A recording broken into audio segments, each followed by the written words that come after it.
Bonjour ou bonsoir selon où vous vous trouvez, mesdames et messieurs. Je vous souhaite à toutes et à tous la bienvenue à ce webinaire organisé par socialprotection.org en collaboration avec l'OIT et Irish Aid. Notre webinaire aujourd'hui est intitulé Rapprocher les connaissances mondiales et locales pour une protection sociale universelle. En 2016, l'OIT et Irish Aid ont lancé un partenariat pour soutenir la Zambie, le Malawi, le Mozambique, le Vietnam et la Tanzanie dans les domaines de la croissance inclusive, de la protection sociale et des emplois. Le programme de partenariat 2023-2025 entre Irish Aid et l'OIT a permis de développer les systèmes de protection sociale dans ces pays dans l'alignement avec les normes de sécurité sociale internationale. Et cette série de webinaires va faciliter le dialogue, l'échange de connaissances, en se concentrant sur la mise en œuvre nationale et locale de politiques de protection sociale mondiale, en améliorant également la recherche, le renforcement des capacités et la promotion de la protection sociale inclusive.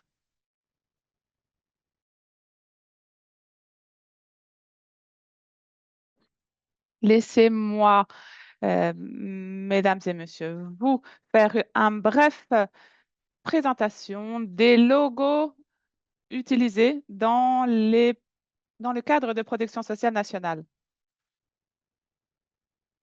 Donc, c'est en fait l'architecture de la loi de sécurité sociale internationale. Donc, certains sont formulés par l'OIT comme normes internationales. Donc, c'est vraiment l'organisation qui définit les normes. Et je vais vous donner un aperçu de certaines de ces conventions et normes internationales qui ont été utilisées dans l'ensemble du processus pour développer les systèmes de sécurité sociale nationaux. Donc, je ne vais pas les passer en revue tous, mais je vais parler de la Convention notamment 102, donc les normes minimales de sécurité sociale de 1952, qui fournit un cadre et une base pour la conception et la mise en œuvre de systèmes de protection sociale nationaux. Et cette convention fournit 9 contingences utilisées par les pays du monde entier pour développer et mettre en œuvre donc, des systèmes de protection sociale. Elle définit également les avantages et elle fournit des directions sur la couverture en prenant en compte la proportion spécifique de la population à prendre en charge, les avantages minimums que les gouvernements doivent tenter d'atteindre pour fournir à ces populations. Et puis, elle nous permet également de bien comprendre et d'encadrer la qualité du traitement qui doit s'appliquer à tous les citoyens.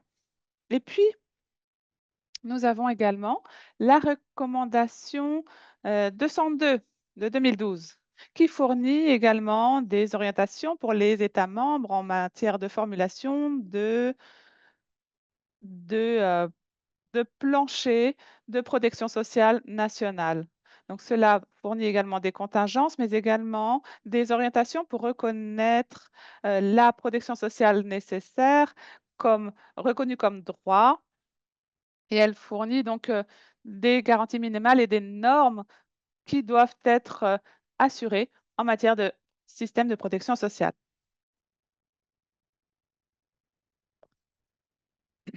Alors, quelle est la pertinence de ces normes internationales de sécurité sociale pour les politiques de protection sociale nationale?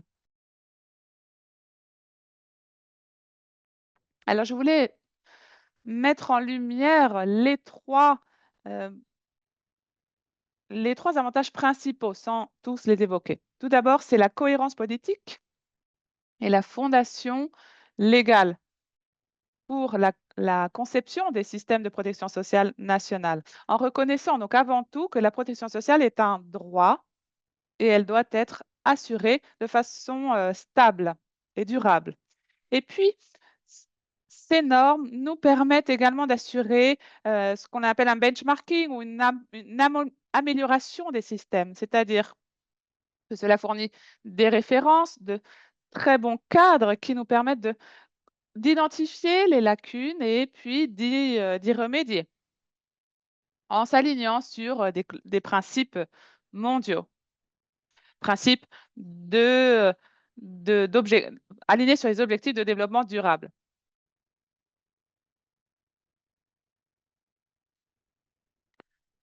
Tout cela permet de promouvoir des systèmes de protection sociale complets. Alors, je suis votre modératrice. Aujourd'hui, je suis Patience Matandico, responsable technique de l'Organisation internationale du travail. Je suis basée à Malawi. Et pour commencer notre discussion d'aujourd'hui, sachez que cette séance rassemble des décideurs politiques, des praticiens et des partenaires de développement pour explorer comment les pays traduisent les normes de protection sociale internationale dans des politiques nationales et des programmes nationaux.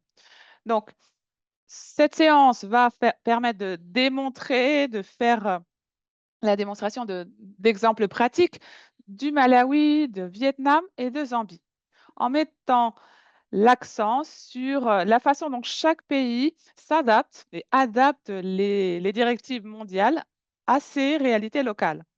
Alors qu'il s'agisse de réformes politiques complètes, d'amendements juridiques ou de conception de programmes véritablement innovantes.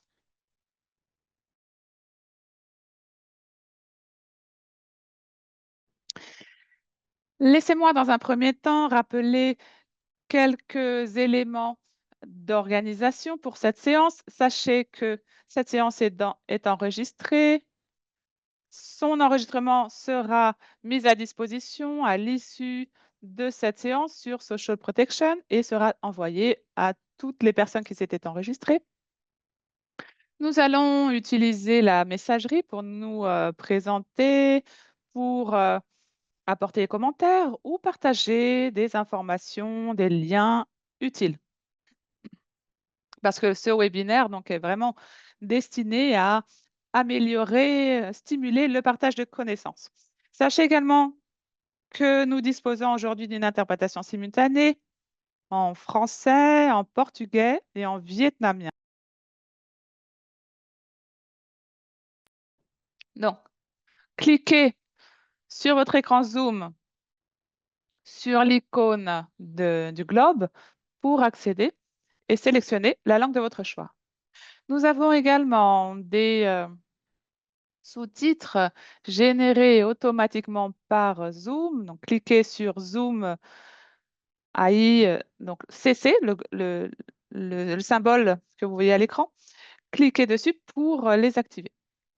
Nous aurons également un moment réservé aux questions et vous pouvez désormais, tout au long de ce webinaire, poser vos questions dans la rubrique prévue à cet effet. Questions-réponses, Q&A. Donc, si votre question s'adresse à un orateur particulier, assurez-vous de le mentionner dans votre question. Et comme vous l'avez déjà remarqué, nous avons également aujourd'hui une interprétation en langue des signes pour ne laisser personne de côté, être le plus inclusif possible. Les interprètes de langage, de langue de signes auront toujours leur vidéo allumée pour être observés à tout moment. Alors, les orateurs d'aujourd'hui, qui va nous assurer un échange très intéressant. Nous allons commencer par Madame Kate Jane Langui, la directrice de la planification du ministère des Finances et des Affaires économiques en matière de réduction de la pauvreté et de la protection sociale du Malawi. Bienvenue, Madame. Nous avons également avec nous Madame Pam Thibault, responsable au sein du ministère des Affaires intérieures du Vietnam. Et nous avons également Monsieur Eriman Mounou, qui est directeur de la recherche, planification et stratégie de l'autorité de gestion de l'assurance santé nationale de Zambie. Donc, sans plus tarder, laissez-moi donner la parole à Madame Kate Langwe, la directrice du ministère des Affaires financières économiques du Malawi. Madame Kate Langwe, vous avez la parole. Merci beaucoup, Patience. Bonjour et bon après-midi ou bonsoir à tous les participants. Je vais tout d'abord vous donner un aperçu euh, du, du- du cadre de protection sociale du Malawi qui comporte une orientation stratégique pour la conception efficace, l'implémentation et la gestion de la protection sociale complète et des programmes de soutien au Malawi. Donc, c'est la nouvelle politique de protection sociale nationale.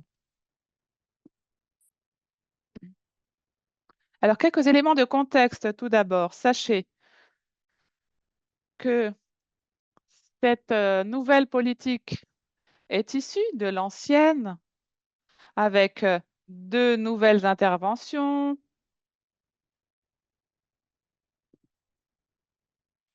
et nous parlions au départ, auparavant, de soutien social et nous évoluons via cette nouvelle politique vers une protection sociale. Cette politique est mise en œuvre entre 2014-2019, 2014-2019, 2024-2029, pardon. Et donc, nous effectuons ce changement, comme je le disais, vers un concept de protection sociale avec tout un ensemble de changements, notamment la réorientation vers une approche fondée sur le cycle de vie, parce que nous comprenons que les personnes font face à des risques différents selon l'étape dans laquelle ils se trouvent de leur vie. Et donc, c'est vraiment un changement de portée donc qui cherche à prendre en considération l'ensemble du cycle de vie. Et cette nouvelle politique donc, apporte de nouveaux schémas et des schémas contributifs notamment. Et nous avons introduit également la question de la nutrition.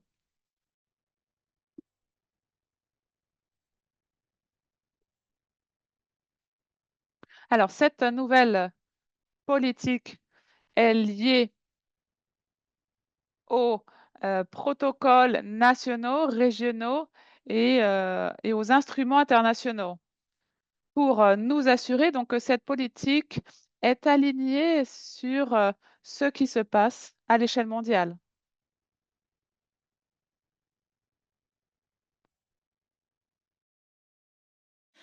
Alors, prochaine diapositive, s'il vous plaît. Ici, pour souligner les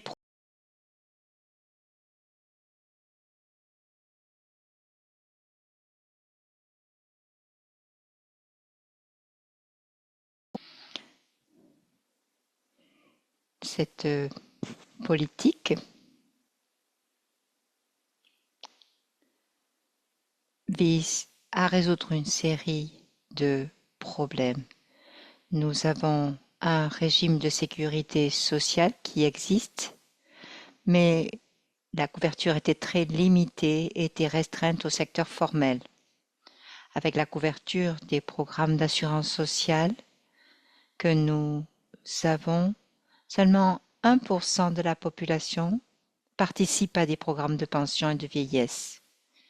Et donc, notre objectif ici est de résoudre ce problème et de couvrir la population pour être sûr d'inclure les personnes les plus vulnérables dans ce programme de sécurité sociale. Par conséquent, nous avons mis en œuvre ce programme qui avait une faible allocation budgétaire, un faible portée et un manque de plan d'action de mise en œuvre approprié. Et donc, la mise en œuvre a donné lieu à une réponse. La mise en œuvre de cette sécurité 2012-2017 n'a pas conduit à une réponse harmonisée et intégrée en matière de protection sociale au niveau national. Prochaine diapositive.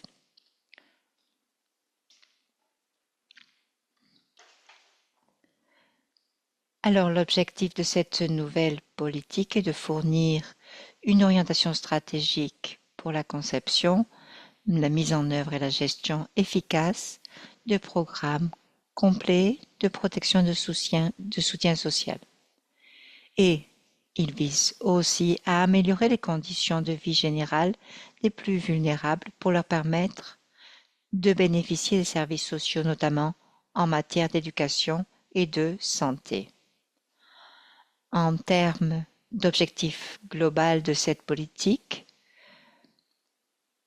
l'objectif de cette politique est de permettre aux personnes pauvres et vulnérables de sortir de la pauvreté et de la vulnérabilité grâce à un soutien à la sécurité de leurs revenus pour répondre aux besoins fondamentaux et à une protection contre les impacts négatifs des chocs et des risques tout au long du cycle de vie. Nous savons que dans la plupart des pays, notamment dans les pays du Sud, nous connaissons certains impacts qui viennent du changement climatique principalement.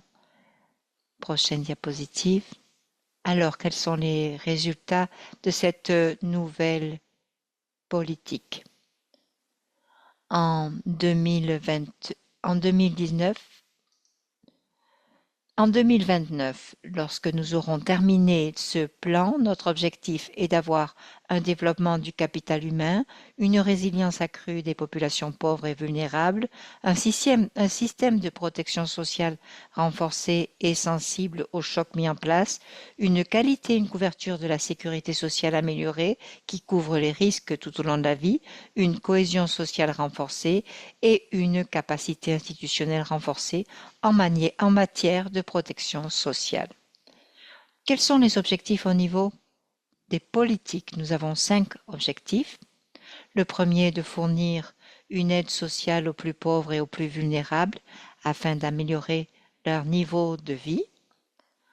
Ensuite, le deuxième objectif est de combiner l'aide sociale avec des interventions plus larges en faveur des moyens de subsistance productifs qui aident les populations à risque à résister aux chocs et à se construire des moyens de subsistance durables. Ensuite, notre objectif est d'établir les bases d'une sécurité sociale ou d'une protection complète, adéquate et durable tout au long de la vie, conformément aux normes internationales, y compris pour les personnes travaillant dans le secteur informel. Ensuite, le prochain objectif est de renforcer les systèmes et les capacités des parties prenantes à gérer les programmes de protection sociale et finalement préserver le potentiel de génération de revenus à long terme des personnes pauvres et vulnérables. Par conséquent, tous ces objectifs visent à aider les personnes pauvres et les plus vulnérables qui sont visées ici. Alors, cette politique met en œuvre 7 objectifs. Le premier est de créer des filets de sécurité sociale. Le deuxième est la promotion de moyens de subsistance résilients. Le troisième est une protection sociale sensible à la nutrition. pour s'assurer que notre programme va protéger la vie des plus pauvres. Donc ce pilier vise les enfants depuis la naissance jusqu'à l'âge de 5 ans. Ensuite, l'autre domaine de priorité est la protection sociale sensible aux chocs pour protéger la population contre certains chocs. Ensuite, le 5e point serait la sécurité sociale. Le 6e, créer un environnement favorable au système de protection sociale afin de s'assurer que ces programmes sont durables. Et 7e point, nous avons un point stratégique qui vise à résoudre les problèmes de genre et autres, et c'est la problématique ou les problématiques transversales. Ensuite, au niveau des accords de mise en œuvre, les programmes relevant de la politique de protection sociale seront mis en œuvre par plusieurs ministères de tutelle, par les partenaires de développement et organisations de la société civile. Donc, nous avons plusieurs ministres qui sont impliqués ici et bien sûr la société civile. Ensuite, le ministère des Finances et des Affaires économiques soutient par l'intermédiaire de son système de développement et il y aura ce secteur qui va jouer un rôle majeur avec différents ministres, services gouvernementaux et autres parties prenantes. Ensuite, il va bien sûr y avoir un système de contrôle et d'évaluation, comme toute politique, et nous avons donc un système très solide dans ce sens pour s'assurer que nous avons une utilisation efficace des ressources qui sont à notre disposition, de façon à coordonner tout cela et à mettre en œuvre ce programme de soutien social et en s'assurant que nous faisons un suivi de l'impact des programmes d'assurance sociale sur la pauvreté et la vulnérabilité. Donc, pour mettre en œuvre ces politiques, nous avons des secteurs dans lesquels nous devons nous assurer que nous sommes présents pour que ces politiques soient vraiment mises en œuvre. Nous voulons renforcer le pilotage gouvernemental à travers une coordination efficace et un leadership. C'est très important.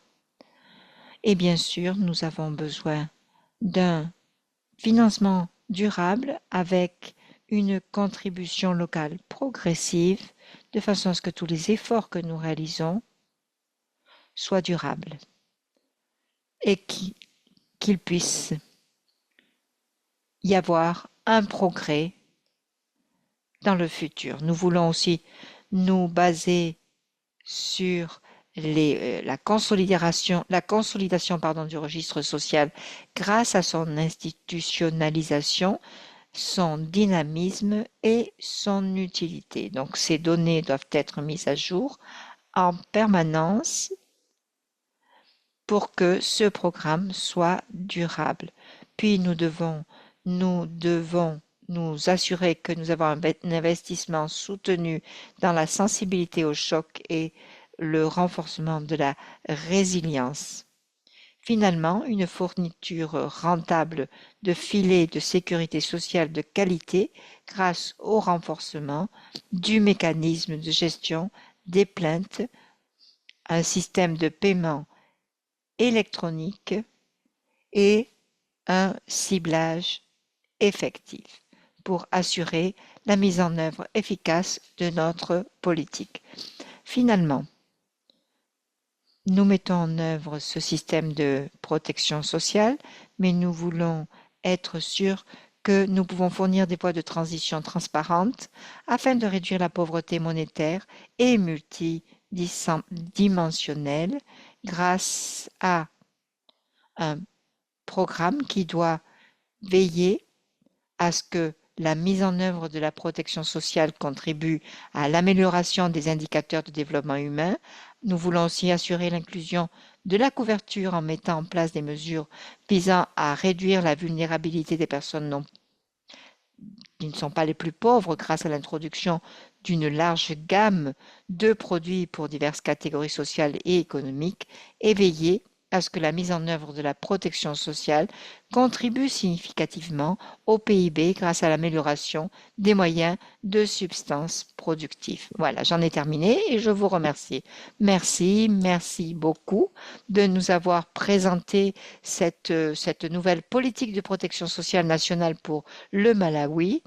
Nous avons constaté que l'objectif était de correspondre à des normes internationales et qu'il y a des domaines Yes. clés, des domaines de priorité clés au niveau politique que vous essayez de mettre en œuvre.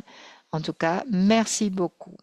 Bien, messieurs, dames, n'hésitez pas à vous présenter dans le chat. Si vous avez des questions, vous pouvez aussi les envoyer dans la partie des questions et des réponses, de façon à ce que cette conversation soit interactive pendant toute la durée de cette réunion.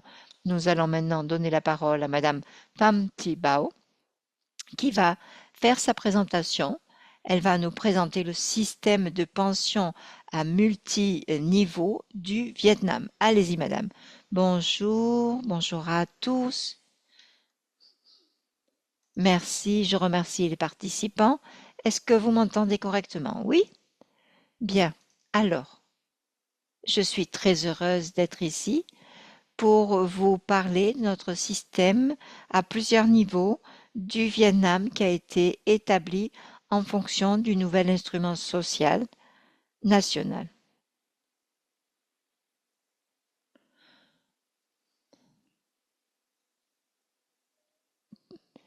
Prochaine diapositive, s'il vous plaît. Alors, le Vietnam, notre système a été créé en 1961 et à cette époque, ce système d'assurance sociale était sous la responsabilité du gouvernement. En 1995, on a établi un nouveau système de fonds indépendants du budget national et à partir de l'année 2006, on a eu la première loi concernant l'assurance sociale et un système, un régime a été créé pour les travailleurs informels. Et maintenant, en 2014, on a la deuxième version de cette loi qui vient d'être présentée, qui implique la couverture de tous les types de travailleurs. Et maintenant, en 2024, nous avons donc cette nouvelle loi sur l'assurance sociale avec un système social à plusieurs niveaux qui vise à avoir un système universel de couverture au Vietnam, ce qui nous permettrait vraiment de moderniser notre système avec une couverture et un système, un instrument, un régime social et qui serait modernisé, une couverture médicale qui serait mise en œuvre pour parvenir à une couverture donc universelle. Prochaine diapositive. Je voulais partager avec vous certaines données sur la couverture de l'assurance sociale. Entre 2012 et 2024,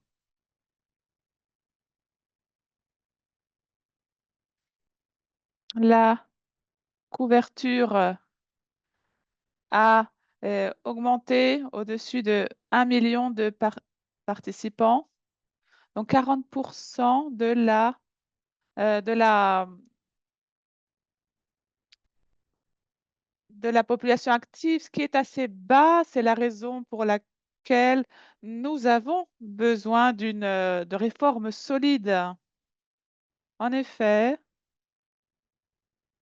le, le pourcentage le plus élevé est celui des schémas obligatoires appliqués aux travailleurs formels. 60% de la population active fournissent 2 millions de participants. Donc, cela signifie que dans l'avenir,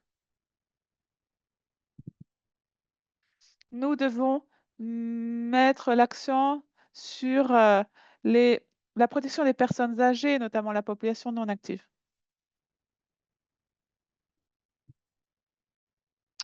Alors, vous voyez ici la couverture réelle des bénéficiaires avant 2025. Le Vietnam est en cours de transition et le nombre de personnes âgées augmente tous les ans. Et comme on le voit dans les chiffres, 3,3 millions de personnes sont couvertes par des pensions mensuelles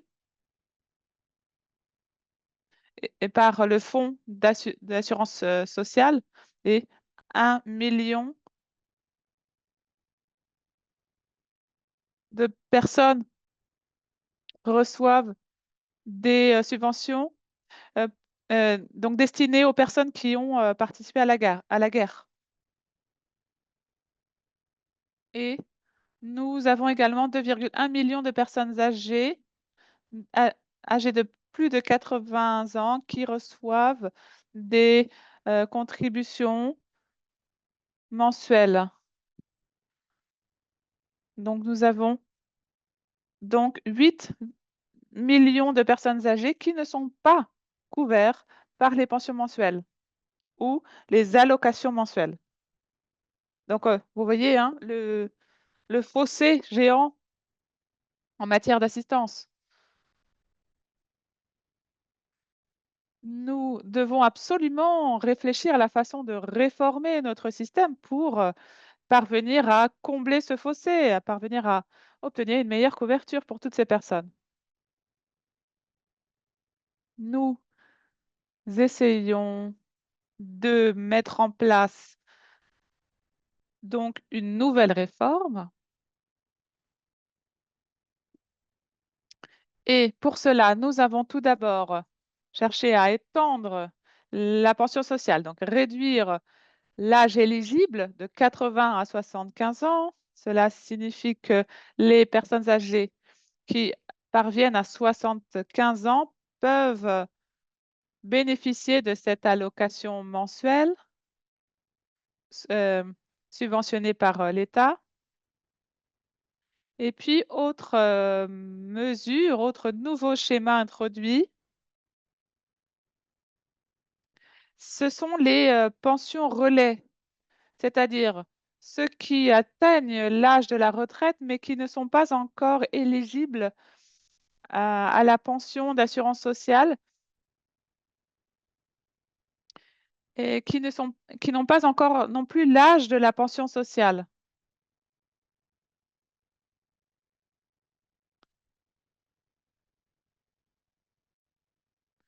Donc,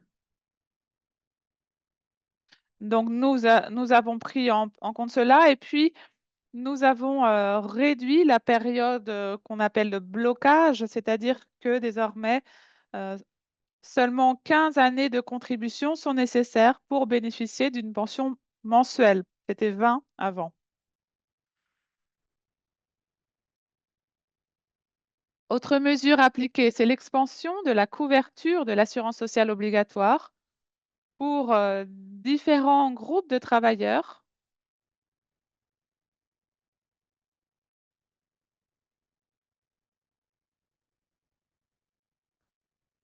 Alors attendez, comment définir cela? Donc nous avons en quelque sorte également euh, resserrer les conditions pour retirer des contributions d'assurance sociale pour recevoir en fait des bénéfices en matière de montant forfaitaire.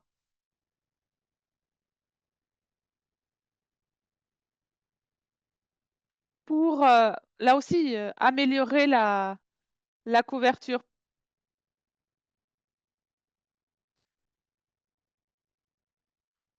Un million de participants, en effet, dans les années précédentes, avaient quitté le système et nous ne pouvions pas étendre la couverture, nous ne pouvions pas euh, atteindre de nouveau ces personnes. Ces personnes tombaient dans l'insécurité en quelque sorte. Donc, nous avons cherché également là à modifier les conditions pour que ces personnes reçoivent au moins un montant forfaitaire.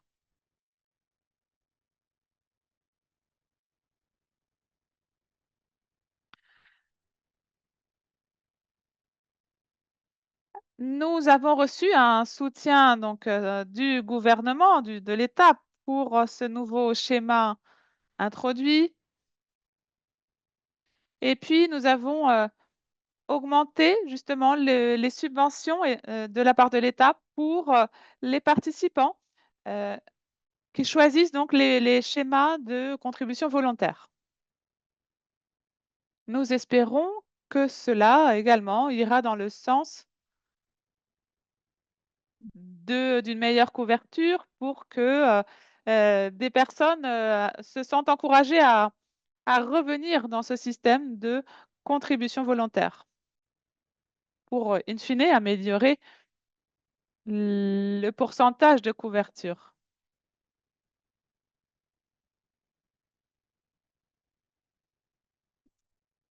Depuis le lancement de la nouvelle loi, nous avons cherché à réformer donc le système conformément à cette nouvelle loi.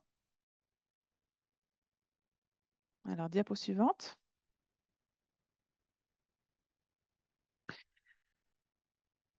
Et vous voyez sur cette diapo le système de pension à plusieurs niveaux qui nous amène vers une couverture universelle.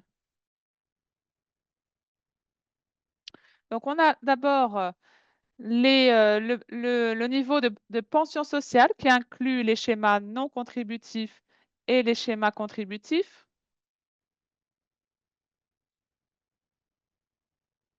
Donc, il y a les personnes qui atteignent l'âge de 75 ans qui entrent dans ce schéma. Donc, elles atteignent l'âge de la retraite et elles entrent dans ce schéma. Et puis, il y a également le schéma qui s'applique aux travailleurs formels.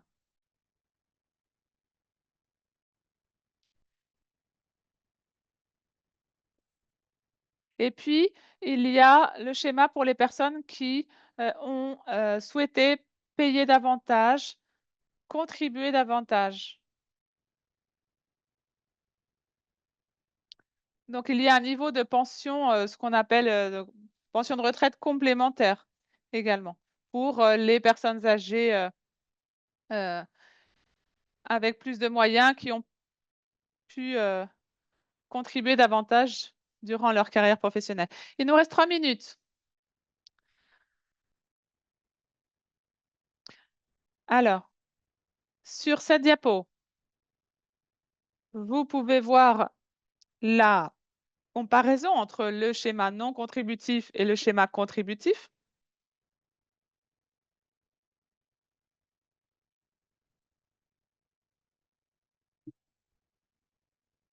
Nous avons essayé, via cette réforme, d'augmenter la couverture de l'assurance santé. Nous nous acheminons vers une couverture universelle.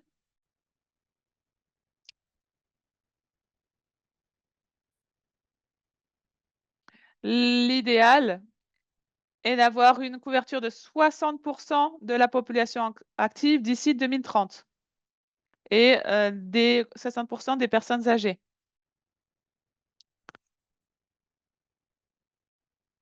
Et alors, dernière diapo. Dernière diapo, voilà, concerne les défis qui persistent pour nous. Tout d'abord, pour les personnes qui ne contribuent pas,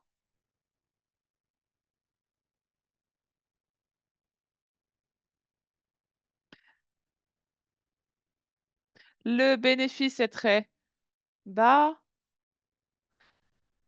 C'est à peu près 20 dollars par mois, ce qui est très, très, très bas pour, comme allocation. Alors, nous avons touché davantage de personnes âgées, de 2 millions à 3 millions. Mais le montant de la pension est encore trop bas. Et puis, pour les personnes qui ne bénéficient pas encore du fonds de pension mensuel,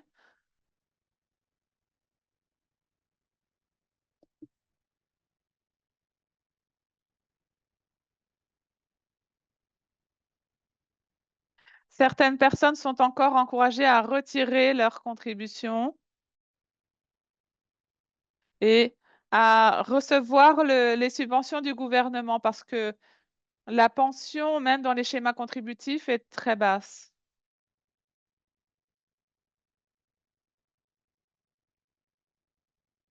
Donc, les travailleurs du secteur formel et informel, en raison des nouveaux types de travail,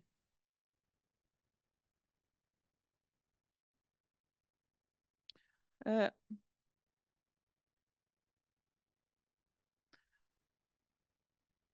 en fait, ils ne sont pas encouragés à participer à ces schémas de contribution volontaire. Donc, il y a encore quelque chose là à réviser.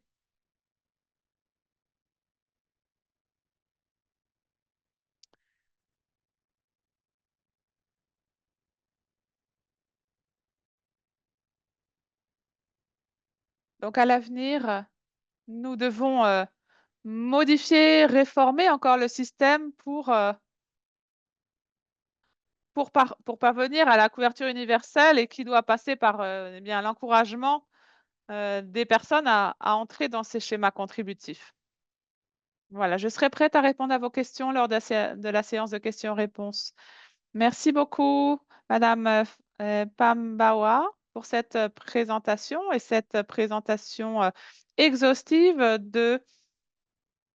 de la politique menée par le Vietnam euh, en prenant en compte les politiques globales pour les intégrer au niveau local.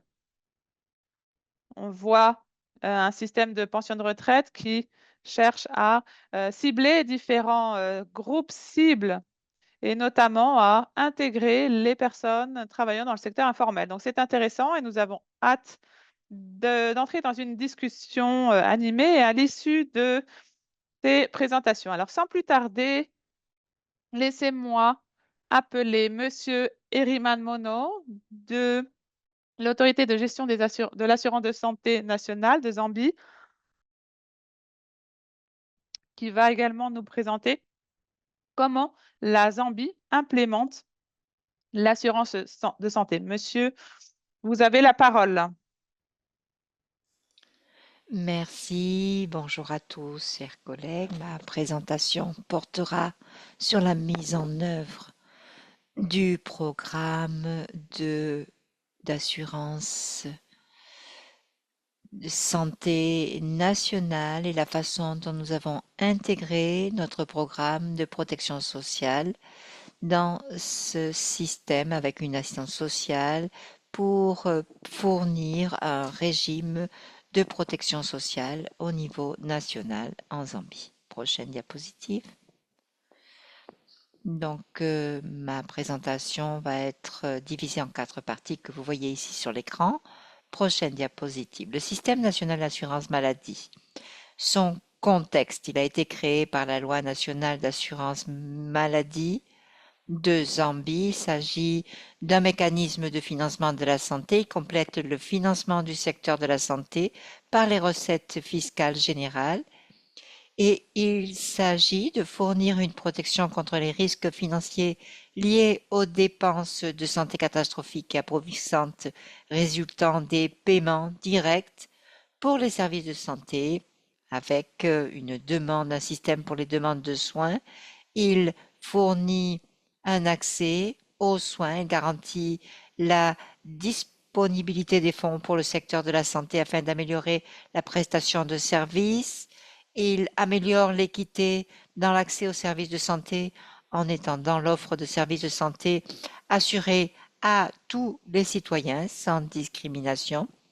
Il permet d'exploiter la participation du secteur privé à la prestation de services de santé, puisque l'accès à la santé est un droit humain et que tout le monde doit y avoir accès. Ensuite, c'est un vecteur de réalisation de la couverture sanitaire universelle pour tous les individus et toutes les communautés et pour que tout le monde bénéficie des services de santé dont ils ont besoin sans subir de difficultés financières. Prochaine diapositive.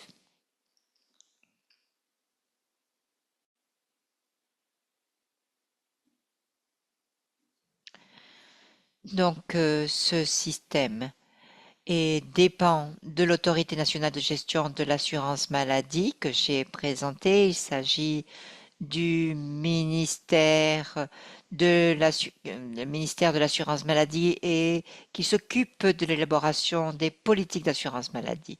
Donc, on a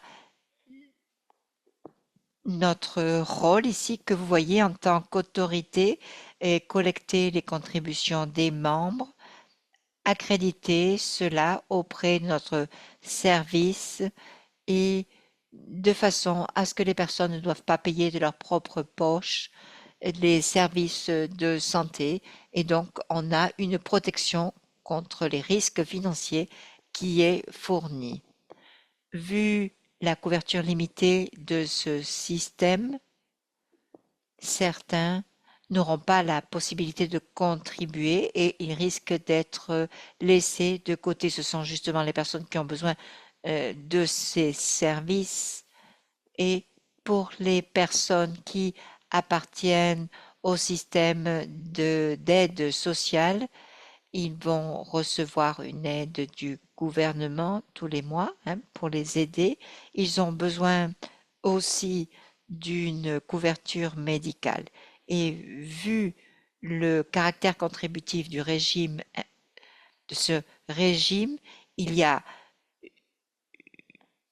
un risque et nous avons conçu donc un projet pour intégrer l'aspect contributif de ce régime et nous allons fournir une assistance sociale et une contribution de sécurité sociale en un seul système pour fournir un service et nous voulons que tout le monde puisse participer, bénéficier de ces programmes d'aide sociale et c'est un système donc de type contributif et nous voulons que tout le monde puisse donc être couvert. C'est le projet qui a été soutenu par le Fonds global et qui a été rendu possible grâce au soutien de l'OIT et grâce à une évaluation des coûts financiers pour étendre la couverture de cette assurance médicale aux plus pauvres et aux personnes les plus démunies. Prochaine diapositive. Donc ici, l'objectif était d'offrir une protection financière aux personnes pauvres et vulnérables en éliminant les obstacles et les risques financiers liés au coût d'accès aux soins. Et les objectifs ici étaient des ménages comptant une personne âgée, des ménages avec des personnes handicapées, des ménages où il y avait une personne atteinte de maladies chroniques, des ménages dont un enfant est chef de famille, moins de 19 ans, dont une femme est chef de famille. Quand on regarde, ces personnes ont besoin d'avoir justement accès à ces soins et très souvent, comme ils ne peuvent pas contribuer, ils sont laissés de côté. Les coûts élevés d'accès aux soins non couverts par le TMS mensuel peuvent entraîner des stratégies d'adaptation négatives, alimentant la pauvreté et la vulnérabilité, notamment un faible recours aux soins. L'intégration de la santé à l'aide sociale renforce la valeur du transfert monétaire social car les individus et les ménages n'ont plus à débourser de leur poche pour accéder aux soins. Grâce à l'OIT, nous avons créé une mission, une autorité nationale de gestion de l'assurance maladie, qui a réalisé une évaluation actuarielle complète, estimant le montant de la cotisation mensuelle nécessaire pour subventionner l'intégration des ménages bénéficiant de transferts sociaux et monétaires. Sur la base de ces données, le NHIMA a sollicité le Fonds mondial par l'intermédiaire du ministère de la Santé pour une assistance financière dans le cadre du cycle de subvention 7 du Fonds mondial. L'objectif est d'atteindre des objectifs politiques clés, amélioration de l'accès aux services de santé, améliorant ainsi les comportements de recours aux soins, protection contre les risques financiers pour les personnes et les ménages pauvres et vulnérables, 3. Réduction des inégalités d'accès à des services de santé assurés de qualité. Les personnes doivent pouvoir avoir accès aux mêmes services que tout le monde dans ce régime. Créer une dynamique pour la mise en place d'une protection sociale intégrée en reliant le ministère de la Santé au ministère du Développement communautaire et des services sociaux. Et finalement, générer des preuves sur les besoins de financement pour fournir une protection sociale intégrée en matière de santé qui relie la protection sociale contributive à la protection sociale non contributive en Zambie. Alors, les interventions clés dans le cadre de ce programme. Le projet pilote du Fonds mondial contribuera au paiement des cotisations au NHIS pour les personnes pauvres et vulnérables sous traitement VIH ou tuberculose, les personnes handicapées, les malades chroniques dans les zones à forte prévalence de la tuberculose dans le cadre du programme de transferts sociaux et monétaires. Nous allons faciliter la participation et l'accès de toutes ces personnes de manière intégrée. Nous avons un ministère de la Santé. Par conséquent, les autorités vont permettre d'avoir un développement intégré pour que tout le monde puisse accéder à ces bénéfices. Intégrer au NHIS des personnes pauvres et vulnérables sous traitement, des personnes handicapées, des maladies chroniques, des malades chroniques.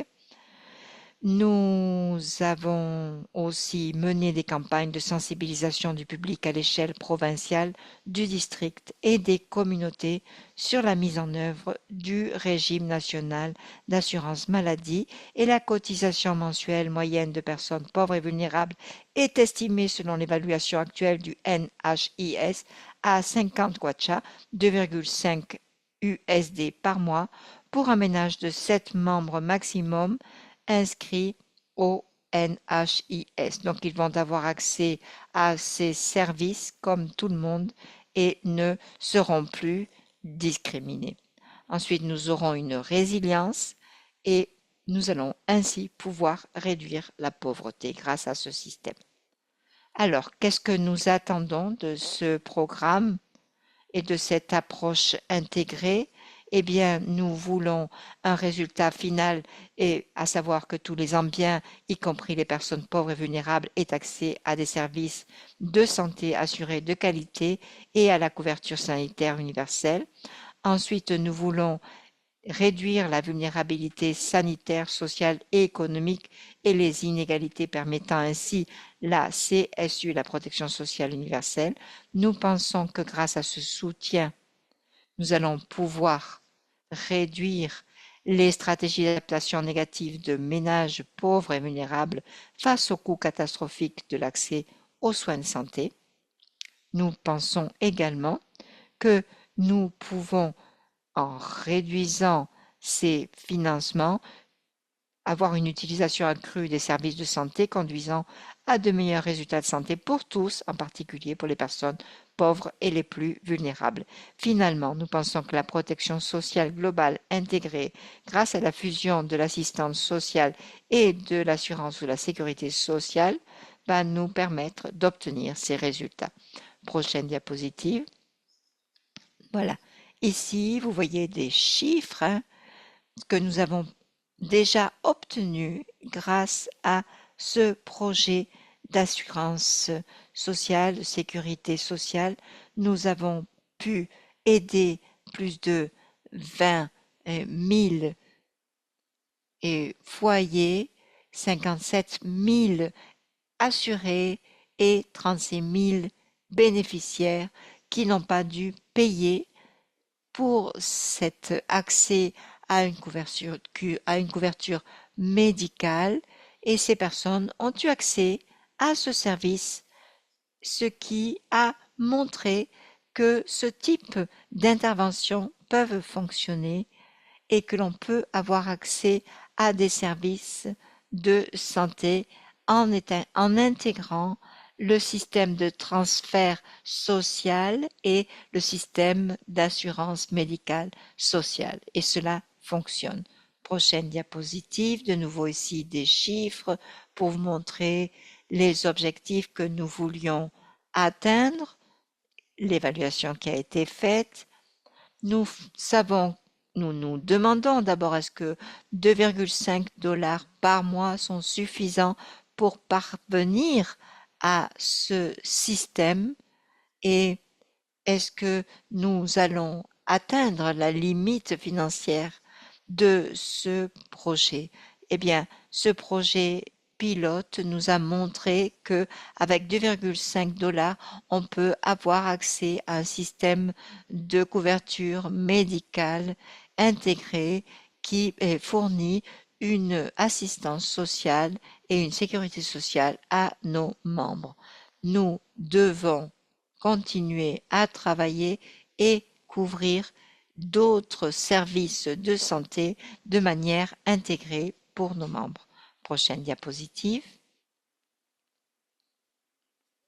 Alors, qu'est-ce que nous avons appris de cette année de travail déjà dans ce domaine? Je dirais que d'abord, premier bénéfice, l'intégration des programmes de protection permet une mise en œuvre rapide et à moindre coût. En partageant les registres des bénéficiaires du programme SCT pour leur intégration au NHIS, nous avons pu enregistrer immédiatement les bénéficiaires sans frais supplémentaires et leur permettre un accès immédiat au service. L'intégration des programmes de protection sociale permet une mise en œuvre progressive, chacun s'appuyant sur des programmes existants. Nous avons aussi constaté que cela... Il ne vous reste que 2 minutes, monsieur. Vous allez devoir conclure, merci. Donc, l'intégration des programmes de protection sociale permet une mise en œuvre progressive, chacun s'appuyant sur des programmes existants. Nous avons le programme Cash de la Zambie qui jette les bases de la réalisation de ce système de protection sociale et l'intégration des programmes réduit considérablement les coûts de mise en œuvre de l'extension de la protection sociale, garantissant ainsi leur pérennité. Donc, des coûts réduits et une amélioration de l'efficacité pour ces programmes. Prochaine diapositive. Alors, les défis qui persistent, ce que l'on a noté lorsque l'on a commencé, Ce que l'on a noté dès le départ, c'est le besoin d'intégrer les systèmes de gestion des informations qui étaient fragmentés.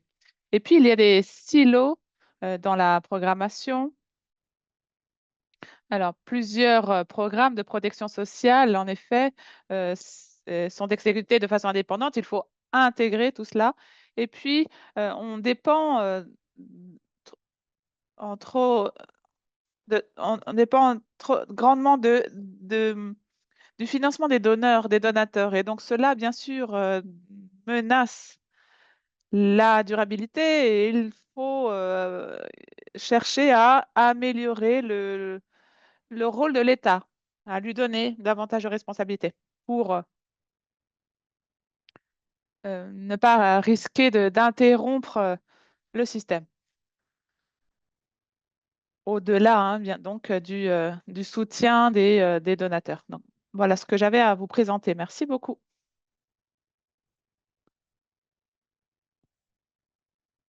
Alors, merci beaucoup, Monsieur Monod, pour cette présentation qui nous donne un aperçu de l'assurance de santé nationale et son implémentation en Zambie.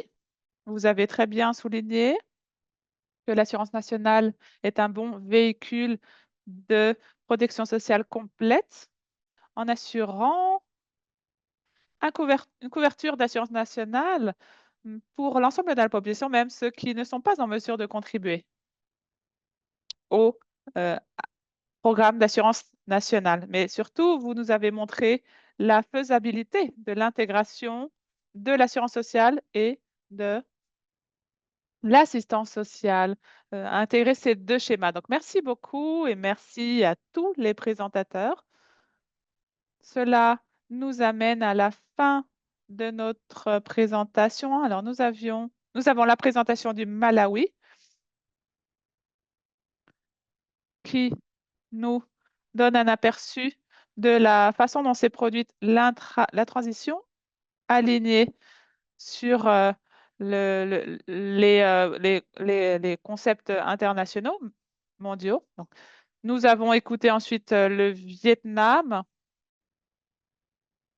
qui vise à obtenir une protection sociale pour tous et nous venons d'entendre donc la présentation de la Zambie sur l'assurance santé qui nous a donné un exemple concret de la façon dont il est possible d'intégrer les différents schémas d'assurance. Donc, sans plus tarder, mesdames et messieurs, je crois il nous reste 26 minutes et nous avons donc la possibilité d'échanger, de converser. Et nous allons donc vous demander de lever la main. Nous allons tout d'abord donc vous donner la parole et puis nous allons également passer en revue la rubrique des questions-réponses pour lire les questions qui ont été postées dans cette rubrique. Donc, n'hésitez pas dans un premier temps à lever la main pour poser votre question. Commencez par vous présenter et nous indiquer à qui votre question est adressée.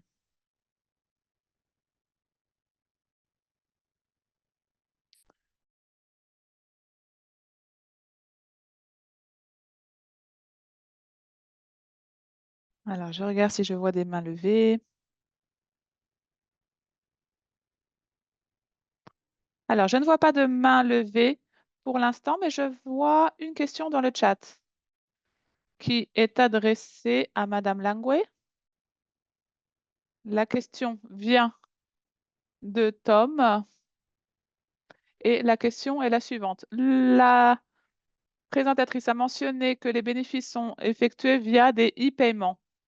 Ma question concerne l'extension ou le statut de pénétration des dispositifs électroniques et si les clients des programmes actuels préfèrent les paiements électroniques et si le genre ou le fossé rural, urbain, etc., entre en ligne de compte et a une influence sur la façon dont les paiements électroniques sont perçus. Donc, Madame Kate Jane Langwe, vous avez la parole. Vous pouvez allumer votre micro pour répondre.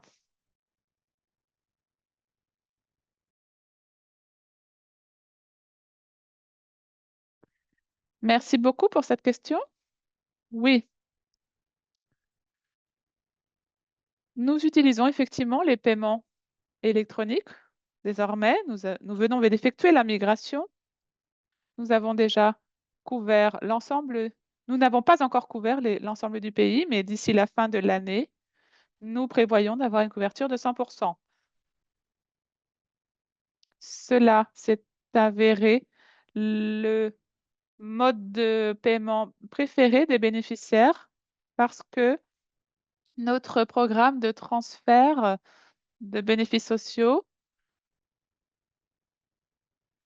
euh, permet d'accéder à ne permet pas d'accéder aux zones rurales. Donc, dans le programme en place auparavant, le programme classique, certaines personnes avaient du mal euh, à, à accéder à leur paiement. Elles devaient parfois voyager longtemps pour se rendre au point de paiement, pour bénéficier du virement, du transfert d'argent. Donc, avec des problèmes de sécurité également. Donc, nous travaillons avec les fournisseurs de services qui nous ont aidés à nous assurer que les bénéficiaires puissent accéder et obtenir leur paiement, quel que soit l'endroit où ils se trouvent. Cela signifie que cela a réduit de nombreuses difficultés euh, d'organisation puisque nous pouvons atteindre plus facilement les bénéficiaires et nous nous assurons que il y a des points également d'accès dispersés et dans le pays facilement accessibles pour les bénéficiaires à différents points, même dans les zones reculées. Et c'est la raison désormais pour laquelle ces modes de paiement sont privilégiés par de nombreux bénéficiaires. Et puis donc, nous avons ce service de paiement électronique. C'est un seul fournisseur de services avec lequel nous avons euh, conclu un accord, mais nous travaillons sur d'autres contrats pour avoir d'autres fournisseurs de services et donner le choix aux bénéficiaires du fournisseur de services selon la proximité de leur lieu de résidence. Donc, il n'y a pas de disparité. Ce programme est mis en œuvre dans les zones rurales également.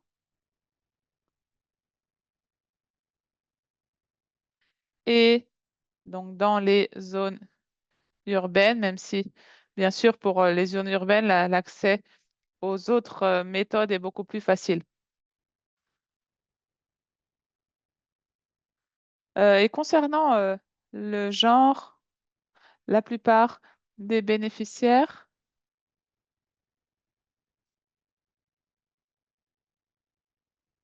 ne- euh, il n'y a pas il n'y a pas de disparité là non plus en matière de genre. Donc, j'espère que j'ai répondu à votre question. Merci. Merci beaucoup, Madame Langoué. Alors, laissez-moi passer au chat de questions-réponses. Ceux qui ont entré leurs questions dans le chat principal, nous vous demandons de l'écrire dans la rubrique de questions-réponses pour effectuer un meilleur suivi, pour avoir la possibilité d'y répondre à l'écrit si nous n'avons pas le temps de répondre à l'oral à toutes les questions. La question suivante vient de Anna McCord. Elle est adressée à la Zambie, à Monsieur Mono. Combien de temps les paiements financiers du Fonds mondial et dureront-ils et quels sont les plans pour les continuer à long terme après la fin du financement du Fonds mondial. Il y a-t-il un engagement à moyen et long terme pour financer le financement par le ministère des Finances? Alors, il y a de nombreuses discussions à ce sujet, mais l'État va prendre le relais des contributions de ces transferts à la fin du financement du Fonds mondial. Et les contributions feront partie donc du programme de transferts sociaux. Nous avons déjà travaillé avec le Trésor. Je crois que le dossier est déjà bien ficelé. Donc, c'est un projet pilote et cela permettra de bien définir combien, quel budget est nécessaire. Mais donc, les discussions ont déjà commencé avec le ministère des Finances. Euh, A priori, donc nous allons bénéficier du soutien du ministère des Finances à la fin du financement du Fonds mondial. Et ce que l'on voit actuellement, c'est qu'il est moins cher d'offrir des, des services d'assurance qui sont intégrés et qui incluent, par exemple, la protection face au sida ou au paludisme. Et donc, il y a actuellement des financements pour la prise en charge de maladies qui sont considérées comme des subventions séparées. Et finalement, nous nous apercevons que fournir un programme intégré est plus efficace. Donc, nous espérons qu'après ce soutien de 3 ans, nous pourrons mettre en place un nouveau schéma de contribution. Donc, nous sommes en train de préparer tout notre dossier également pour faciliter l'accès des femmes à ce type d'aide et de schéma. Merci beaucoup. Merci Mono pour votre réponse.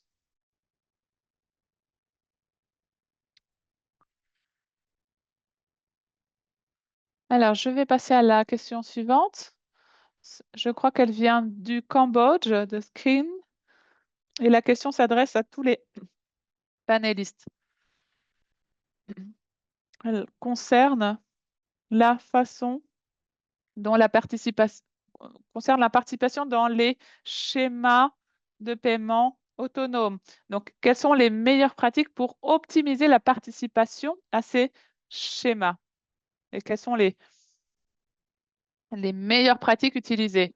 Alors, on va peut-être passer à Madame Pham du Vietnam et ensuite vous prendrez peut-être la parole, Monsieur Mono. Donc, à vous, Madame Pham, pour cette question.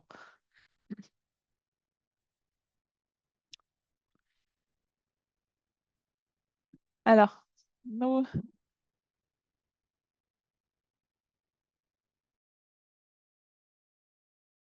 nous cherchons à effectivement encourager les personnes à participer au schéma de contribution et, et ne, et ne pas simplement se contenter des schémas non contributifs. Je sais qu'il y a beaucoup de discussions sur ce sujet, sur la façon de les encourager,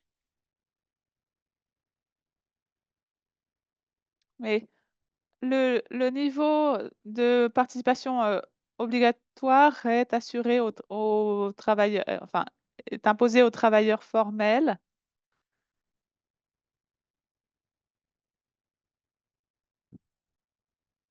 Donc, ils doivent payer le, les subventions d'assurance santé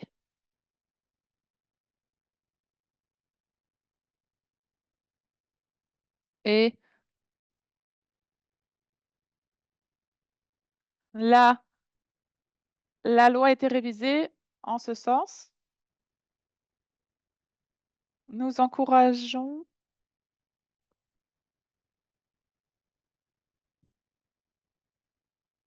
parce que euh, nous sommes arrivés à la conclusion qu'il est bien meilleur de les laisser prendre la décision eux-mêmes, donc de les encourager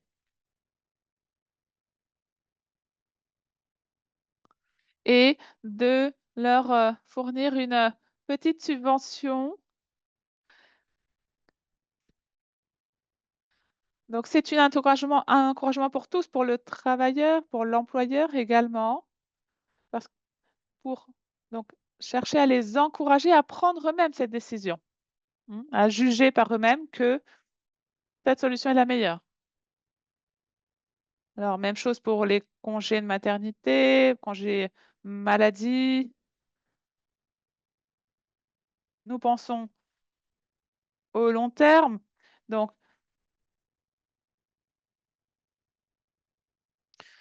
de la même façon que nous constatons que les personnes âgées augmentent, la quantité de personnes âgées augmente tous les ans, que cela représente des pensions importantes. Nous cherchons donc à rendre le programme plus attractif, à améliorer la communication pour que tous les acteurs du système en viennent à la conclusion qu'il est préférable de choisir le schéma contributif.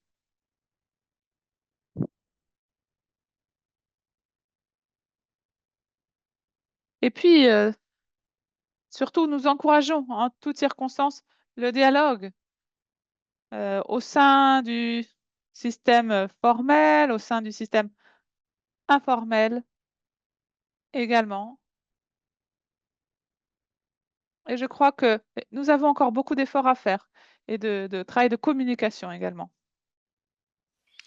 Merci beaucoup, Madame Pam. J'ai une question que je voudrais vous poser, mais je vais la garder pour la fin. Nous avons une question de Seicho. Il dit que le cas de la Zambie lui a paru très intéressant et il se demandait comment est-ce que les ministres arrivent à travailler, comment est-ce qu'ils coordonnent leurs efforts pour que tous ces efforts soient interconnectés. Merci. Allez-y. Bien. Alors la question de la connectivité est très intéressante, hein. Et nous avons un système maintenant qui nous permet de travailler avec une organisation particulière. Nous avons différents paramètres avec des programmes d'assistance et nous avons des points communs au niveau des bénéficiaires pour savoir ce qui fonctionne et notre objectif est d'avoir un système intégré avec un système qui soit commun à tous et qui soit connecté de façon à obtenir des informations globales.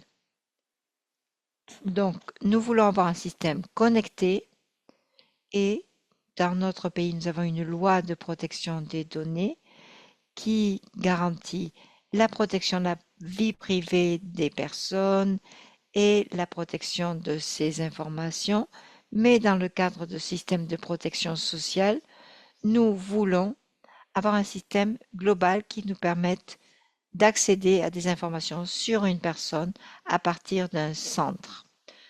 Actuellement, nous avons des registres sociaux qui travaillent et qui regroupent le système de protection sociale, d'assistance sociale et d'assurance sociale.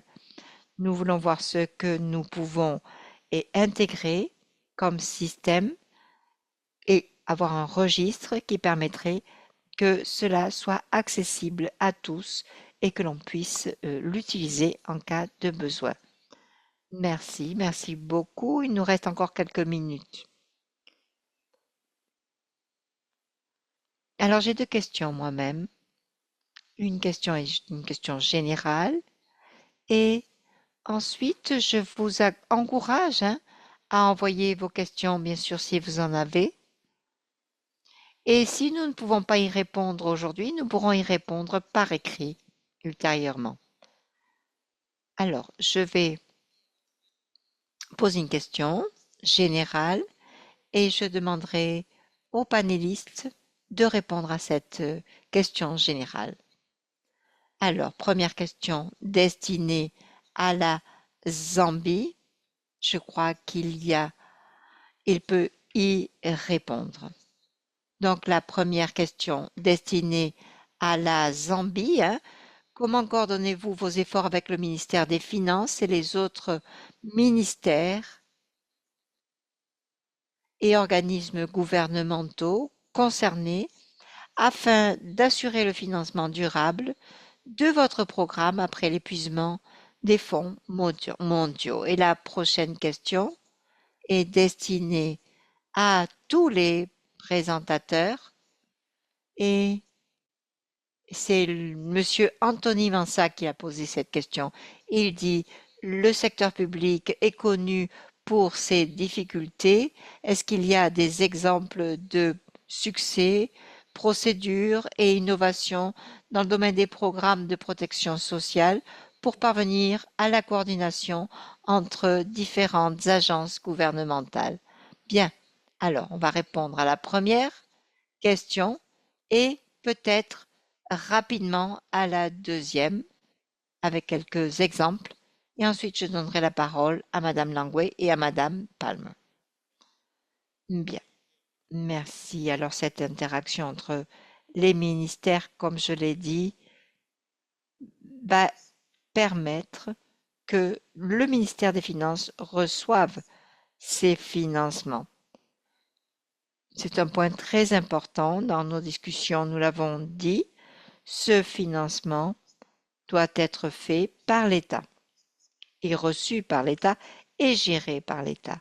Donc maintenant, nous sommes en train de voir comment est-ce que l'État peut financer ce budget national de manière annuelle pour soutenir ce processus au-delà du fonds global et sans difficulté. Nous pensons qu'il va y avoir une législation qui va permettre de mettre en place une procédure qui sera soutenue par le budget national et les finances annuellement. Au niveau de l'innovation, nous pensons que on peut maintenant intégrer le service en donnant un système contributif et pour les personnes les plus vulnérables, pour les personnes qui sinon n'ont pas accès à un service de couverture sociale. Donc l'innovation est que nous avons un soutien qui permet de soutenir les personnes à travers le système de l'OIT et de l'Union européenne et de montrer que cette durabilité financière est possible et existe. Merci beaucoup, Monsieur Miguel. Est-ce que je peux vous demander d'écrire votre question dans le chat parce que nous avons peu de temps. Ça permettra aux deux panélistes de répondre aux questions plus générales et ensuite nous leur demanderons de répondre par écrit sinon à ces questions. Alors, Madame Kate, est-ce qu'il y a des innovations? Est-ce que vous pouvez nous parler du cas du Malawi? Vous avez 1 minute. Merci beaucoup. Je peux dire que ce que nous avons identifié comme secteur de priorité dans notre politique concerne des idées d'innovation pour que tout cela se transforme en une réalité. Nous avons une structure gouvernementale qui est en place pour la mise en œuvre de cette politique et de ces programmes. Hein.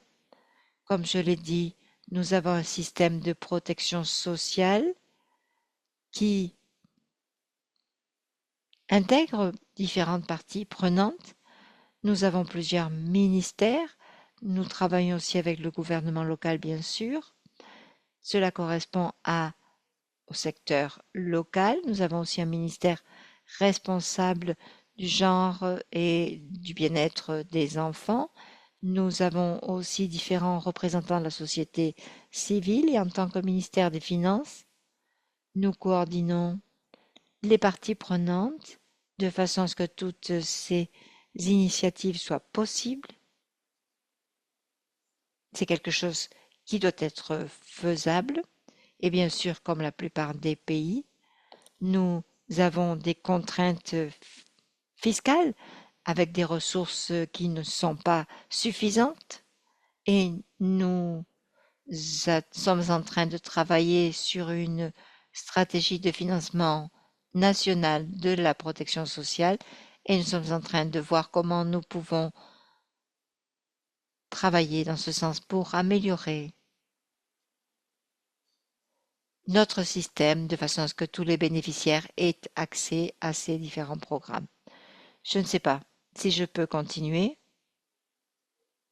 et répondre à une des questions dans le chat ou si je dois conclure. Oui, allez-y. Merci. Alors, la question qui a été posée par Adam Yundo sur notre système de transfert au Malawi pour les enfants. Est-ce que nous travaillons avec les enfants? Oui, c'est le cas.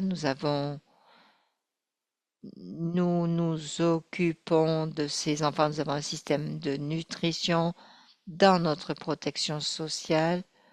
Nous essayons de joindre ou d'entrer en contact avec les familles les plus vulnérables qui ont des enfants de moins de 5 ans pour être sûr que nous les aidons dans le domaine de la nutrition de ces enfants. Nous avons différents bénéficiaires et nous avons donc ce système de transfert social en cash, en argent liquide, et nous essayons aussi de former ces familles pour les aider à nourrir leurs enfants de manière plus de- pour que les enfants aient tous les aliments dont ils ont besoin. Et puis, nous entrons en contact avec les écoles aussi pour que les enfants aillent à l'école. Et au niveau du transfert en cash, hein, en argent liquide, nous organisons avec les familles un échange pour que les enfants aillent à l'école en échange de ce transfert. Nous faisons un contrôle, nous avons différents responsables qui font ce contrôle auprès des familles pour être sûr que ces nutritionnistes entrent en contact avec ces enfants et que ces enfants vont à l'école. Et nous avons aussi un programme d'alimentation à l'école qui est disponible dans la plupart des écoles primaires pour s'assurer que ces enfants de familles les plus vulnérables ont accès à un repas à l'école. Voilà, je crois que j'ai répondu à votre question. Merci. Est-ce que je peux vous rappeler que nous avons encore 2 ou 3 minutes? Nous allons donner la parole à Madame Palm.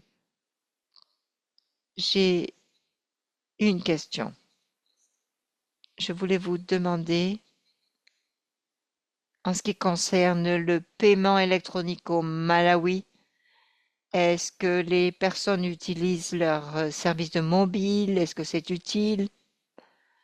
Très souvent, ces personnes doivent dépendre d'une personne de leur famille parce qu'ils ne savent pas utiliser leur téléphone portable. Est-ce que ce système est efficace? Comment est-ce que cela fonctionne? Pourquoi est-ce que les gens doivent encore voyager pour avoir accès à cet argent? Donc, est-ce que vous pourriez répondre à ces questions, puisque ce sont des questions clés. Et ensuite, nous donnerons la parole à Madame Pam. Merci. Bien. En ce qui concerne le paiement, au Vietnam, on va avoir un transfert en cash, en argent liquide, hein, et pour que les gens, pour aider les gens, et nous avons un système de paiement électronique qui permet aux personnes d'ouvrir un compte en banque et que cet argent soit directement envoyé tous les mois sur leur compte en banque. Et bien sûr, cet argent est destiné à des familles dans le besoin et nous encourageons les personnes à ouvrir un compte en banque pour fournir donc ces fonds et pour que ces personnes puissent se retirer ces fonds. Nous avons un système qui a été développé au Vietnam pour transférer directement à travers ces comptes en banque l'argent aux personnes. On peut faire des virements facilement en utilisant des codes QR au Vietnam, ce qui fait que les gens peuvent payer aussi d'autres services et acheter des produits grâce à cet argent. Donc c'est un argent qui leur permet d'avoir une protection sociale, mais aussi de d'assurer des dépenses au quotidien et d'avoir de l'argent sur leur compte en banque. Donc je suis d'accord avec vous, c'est quelque chose de très important. Dans les régions rurales, c'est plus compliqué de se rendre à la banque et nous encourageons les gens à utiliser leur compte en banque et de façon à ce que les membres des familles pu- puissent recevoir cette aide et parfois on a un prolongement de la couverture parce qu'une personne est malade ou quoi et donc on va demander aux responsables locaux de les aider dans ce sens et de les joindre.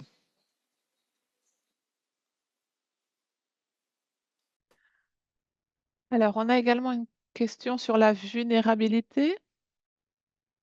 Et puis, donc on va répondre à cette toute dernière question.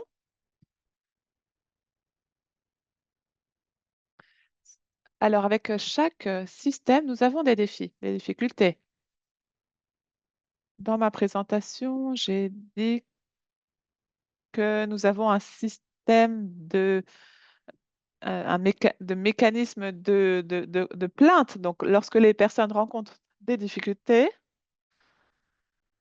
elles,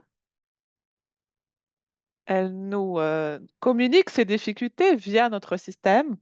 Et nous avons reçu différents griefs de la part de personnes qui n'obtiennent pas leur argent, mais surtout les problèmes sont liés à des personnes qui se sont enregistrées avec un nom différent de leur document d'identité. Donc, ce sont des problèmes assez récurrents. Mais si vous avez des preuves de personnes qui rencontrent ces difficultés, eh bien, nous pouvons en général résoudre ces problèmes via notre système. Alors, nous avons des stratégies de communication robustes également pour nous assurer que nos bénéficiaires sont tenus au courant des canaux de communication pour adresser leurs griefs, pour obtenir une réponse à leurs questions. Et c'est important parce que certaines personnes euh, euh, ont, certaines personnes ne peuvent pas se déplacer et donc elles doivent pouvoir obtenir une réponse via leur téléphone portable notamment. Donc nous travaillons hein, vraiment avec les communautés pour former à l'utilisation des plateformes numériques pour nous assurer que tous les bénéficiaires peuvent bénéficier de cette assistance via ces plateformes numériques. Donc, pour obtenir des réponses lorsqu'ils ont des problèmes pour obtenir leur transfert notamment. Et puis, concernant la capacité à encaisser les paiements, nous nous nous assurons de donner le choix aux bénéficiaires du fournisseur de services. Nous avons deux principaux fournisseurs de services et la plupart des membres de la communauté ont soit l'un soit l'autre. Mais les fournisseurs de services dans certaines zones n'ont n'ont pas de couverture. Donc, nous travaillons encore avec ces fournisseurs pour parvenir à une couverture totale de l'ensemble des bénéficiaires pour faciliter cet encaissement dans toutes les localités. Donc, bien sûr, tous les systèmes, comme je le disais, comportent des difficultés et nous travaillons d'arrache-pied pour résoudre toutes ces difficultés.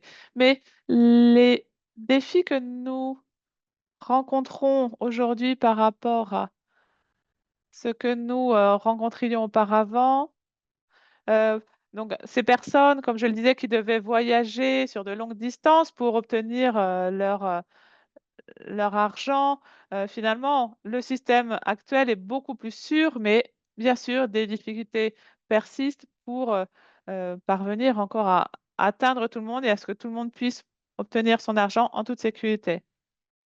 Merci beaucoup à tous les panélistes pour cette discussion animée. Nous sommes arrivés à la fin de ce webinaire qui a permis de présenter les expériences de différents pays en matière de politique, de protection sociale, concernant les solutions utilisées également. Donc, au nom de Social Protection, de l'OIT et de Irish Aid, nous sommes ravis que vous ayez pu nous rejoindre et nous nous excusons de n'avoir pas pu répondre à toutes les questions. Pour les questions écrites par écrit, nous encourageons les panélistes à y répondre par écrit. Et je vous rappelle également de répondre à notre sondage qui vous sera communiqué juste après ce webinaire. Et nous vous attendons pour notre prochaine séance. Nous espérons, encore une fois, avoir une discussion animée et enrichissante pour tous. Merci encore une fois à tous d'avoir été présents et à très bientôt.